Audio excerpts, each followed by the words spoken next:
2026 সালে এইচএসসি ও সমমানের পরীক্ষার জন্য সিলেবাস সম্পর্কিত ঢাকা বোর্ডের যে চিঠি সামাজিক যোগাযোগ মাধ্যম ফেসবুকে ছড়িয়ে দেওয়া হয়েছে সেটা সঠিক নয় বলে নিশ্চিত করেছে ঢাকা মাধ্যমিক ও উচ্চ মাধ্যমিক শিক্ষা বোর্ড। এমনকি 2026 সালের এইচএসসি ও সমমানের পরীক্ষার সিলেবাস কেমন হবে তা এখনও নির্ধারণ করা হয়নি বলেই জানিয়েছে তারা।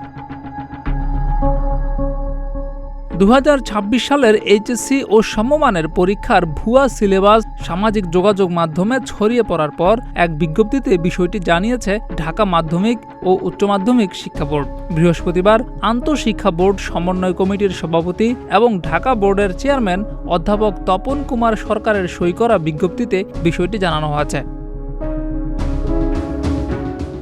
বিজ্ঞপ্তিতে বলা হয়েছে, সামাজিক যোগাযোগ মাধ্যমে 2026 সালের এইচএসসি ও সমমানের পরীক্ষার পাঠ্যসূচি সম্পর্কিত যে চিঠি প্রচারিত হয়েছে সেটা ঢাকা বোর্ড থেকে ইস্যুকৃত নয়। 2026 সালের এইচএসসি ও সমমান পরীক্ষার পুনর্বিন্যাসকৃত পাঠ্যসূচি সম্পর্কে কোনো সিদ্ধান্ত এখনও নেওয়া হয়নি। শিক্ষক, শিক্ষার্থী, অভিভাবক সহ সংশ্লিষ্ট সবাইকে এই ধরনের অপপ্রচার থেকে সতর্ক থাকার জন্য বিজ্ঞপ্তিতে বোর্ডের পক্ষ থেকে অনুরোধ করা হয়েছে।